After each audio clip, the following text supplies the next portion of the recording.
What up, nerds? And welcome back to another questionable riding video. Gotta go grab some stuff, so I figure, hey, perfect time for a video. This video we are going to be talking about how to survive on the highway. First lesson: you want to pick up speed to merge, because that is the safest thing you could possibly do when you're getting out on the highway. You want to merge safely, and to do that you need to pick up speed. So when you're merging, this is probably the green light for you to really pick up that speed and get on that throttle. With these tips, you're probably going to notice that a lot of them are kind of similar to driving in a car or a four-wheel vehicle, because a lot of the principles are still the same. Like merging, you want to make sure that you're merging safely by speeding.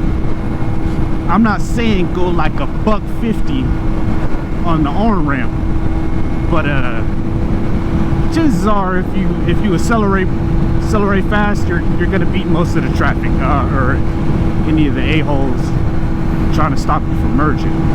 Which leads me to my second tip: know the temperament of your city or where you ride. Is riding passively going to make your ride safer, or is riding more aggressively going to make your ride safer? I guess an example of that is if you live in a city where everybody drives aggressive, it's a lot of Ram trucks, you know what I mean? It's a lot of them pickups that like to tailgate, or a lot of drivers that don't like to let people, I guess, merge on the traffic, or they like to let you in the other lane. You have what I would consider a pretty aggressive city, or a city temperament, traffic temperament, I guess. So if you have an aggressive kind of temperament, you may also need to get aggressive to get where you need to go. Like, I say that as in you may need to get in those spaces a little bit quicker, or might need to be a little bit more vigilant. You know, you need to look around you a little bit more. You need to be aware. Or the more likely option is, if you have an aggressive city, you're on a bike, you're extremely vulnerable. So what you're going to have to do is you're going to have to be a little bit more passive, more defensive driver. If everybody's being mad aggressive, you're not gonna compete with a truck. Like, you know what I mean? Like, you're on something that has two wheels, and with you on it, I don't know how big you are, but with you on it, maximum might be like 600 pounds. A truck weighs 2,000 by itself. So you're not gonna win that tug of war. So if you have an aggressive city, aggressive traffic, you're gonna need to chill out. You know, let them go first to make sure that you get home safely. On the other end of that spectrum, if you have a real chill city, you know, everybody's real like, oh, let them go first, or blah blah blah, that can get you messed up too. Because if everybody's being all like, oh no, you go first, no, you go first, you being passive as well might end up getting you hurt, because everybody's too nice. You know what I mean? I feel like the best way for you to be a good rider is, I guess, to be on the other side. So if everybody's being all nice and let everybody pass at intervals and stuff. See, everybody's being real chill right now, and they're letting me kind of do my own thing in this lane, which is, I mean, I'm kind of going over the speed limit, but if I was going the speed limit, I think that they wouldn't really notice me. So if you have a very, very passive temperament, I'd say be a little bit more aggressive so that you can get where you're going alive in one piece, you know. Take advantage of it, but not too much where you speeding trying to, I never seen one of these so close. That's cool. Yeah, you wanna be the opposite, I guess. And if there's a mixed bag, know when to do what. I think Green Bay is definitely a mixed bag, because right now I'm riding around, everybody's at work right now, which is why I'm, the hell is that? Which is why I'm I guess out and about right now recording. Everybody's real chill right now, so I guess I could be a little bit more aggressive if I wanted to. I could weave in and out of traffic. I got the flexibility. So knowing which one you have, or knowing if your city's both, will help you make better decisions on how you ride.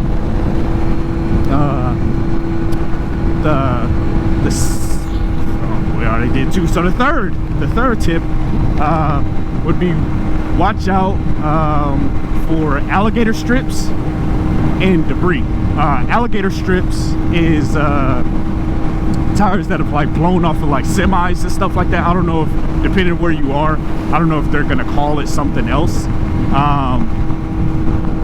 But you want to watch out for the alligator strips, because well, I guess alligator strips is debris, because you have two wheels. So if you hit something and it locks up one of your tires, you're on a unicycle. And I don't know about you, but I don't know how to ride a unicycle.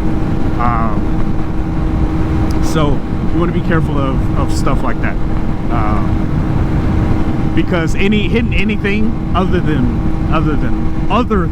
pavement could really mess up how your bike rides, especially if it's at an instant. So let's say I hit, like, I don't know, it was a fat rock in a road and I didn't see it. If I hit that rock, chances are I'm probably gonna get bucked off of my bike, and I'm going 70 plus, so that probably won't be good. And in the same lane as debris, I guess we can lump them together. Bumps. Bumps, it's hard to communicate it through, like, through the camera, but bumps, man, it's not fun. Oh, she no hands talking on speaker. I never understood. We're not here for that. But bumps are not fun. If you hit, the thing is, you can't really see them. You can see like little dark pieces on the road, but there's no guarantee that that's going to be a bump big enough to buck you off your bike. If you hit a bump at a weird angle, or you're going at a certain speed, a bump is something else that kind of fuck up your day, because a bump is pretty much a ramp. You know what I mean? Like, it's not. I've hit bumps where it's lifted me off of my bike, and it's real hard. See, that was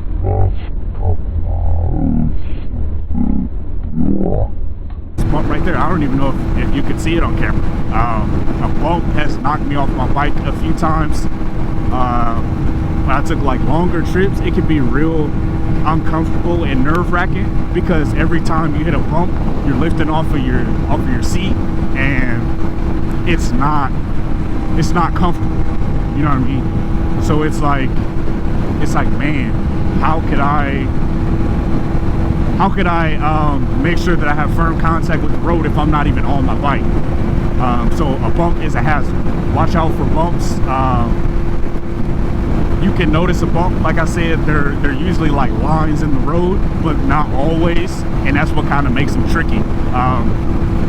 To, I guess, get yourself prepared for a bump want to do is you want to kind of tuck your knees on the bike. You want to hug your knees on the bike, and you want to hug your knees on your tank, and you want to loosen up your grip. You don't want to have a death grip, which I guess is pretty good posture for riding a bike in general.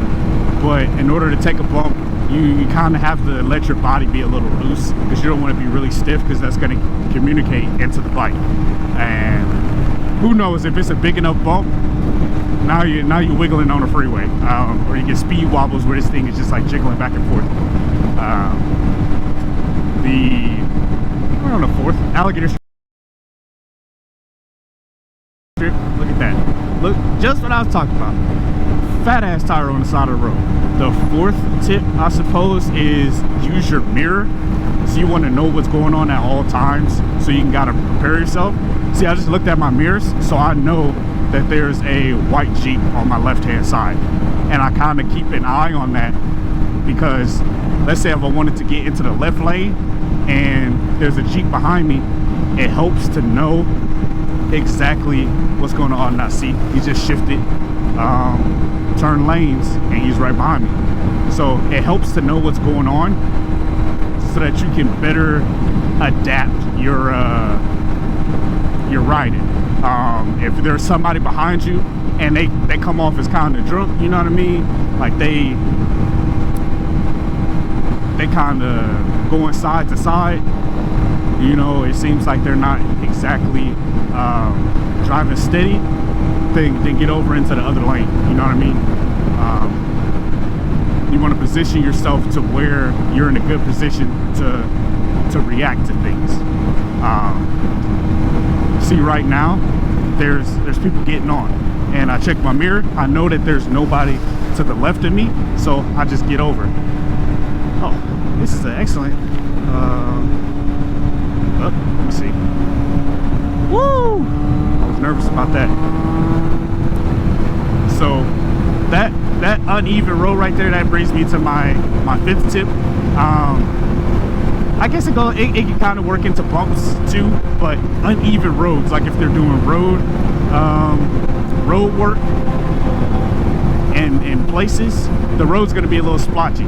See, all they do in some people or some cities, they actually do tear off the old concrete, put some new stuff so it's all even. But more often than not, what they're going to do is they're just going to lay some more shit on top of it, so that makes the road a little uneven.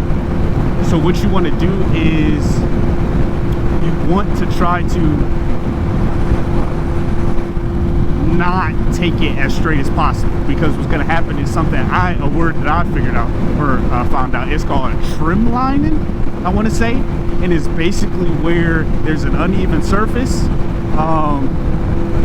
and your bike kind of rides it. Your tire rides it, so you're trying to lean over, but it's like hitting a curve, you know. It's like the wheels kind of ride that curve, and it's a little scary, I'm not gonna lie. When I just did it, I was like don't let me hit this uneven to where do I end up falling off the bike. I don't want that to happen. It just got actually, I don't want to mess her up. So when there's uneven road, I would say try not to take it perpendicular. Is that the word? I think that's the word. Try not to take it perpendicular, because it doesn't do well for your confidence, you know what I mean? It's like, ah, man, hope I don't die, you know what I mean? Tip 6 is you want to try to look ahead as far as you possibly can and try to predict what other people are doing. See, this van right here, he moved over towards my lane, and if somebody is, I guess, really close to the white line, something I picked up on is that means they're trying to change lanes, like they're looking over. You know, when you look And then, well, let me restart that sentence. When you look where you want to go, chances are the steering wheel goes that way too. I need to get over to the right lane. I have to do a little whiskey business. So when you look in a certain direction, your body goes that way too, and so does your steering wheel. I guess when you're in a car. There's a lot of cops out here. So what I noticed is that when people are riding close to one side of the lane, chances are they're going to change lanes. And if you live somewhere that's similar to my city, they're not going to do it with a turn signal. So that's a tip, I guess, to help you out, is just watch their positioning in the lane, because it'll, more often than not, it'll tell you exactly what they're doing. I know what my last tip is: semi trucks. When you're riding next to Mack trucks and whatnot, what people don't tell you is that there's a pressure difference. So you want to be careful around those. So when you're riding next to a really big truck, what'll happen is, it'll be like no wind. Like you won't feel no wind. I don't know the science behind it, but it'll be like a calm area where you're like, man, there's not too much wind and whatnot. And if you're somewhere like Arizona or New Mexico where there's flat lanes and there's lots of wind, what'll happen is when you're next to a semi truck, you'll feel almost nothing. You'll be like, oh man, this is great. And then when you accelerate past it, you'll get hit with a 45-mile-an-hour wind gust, and it can take you off guard, maybe even take you off your bike. So be careful with that. And rule of thumb, I don't personally like to be by semi trucks too long, because the difference is too big. It makes me uncomfortable. I just don't like it. But yeah, I think that's about it, guys. This has been another questionable rider video. Question of the video: what tip did you find most useful, or something that you didn't know about? You just type it in the comments. It ends up being on Instagram. I usually try to post a video kind of telling you guys like a clip. Damn, what the hell happened there?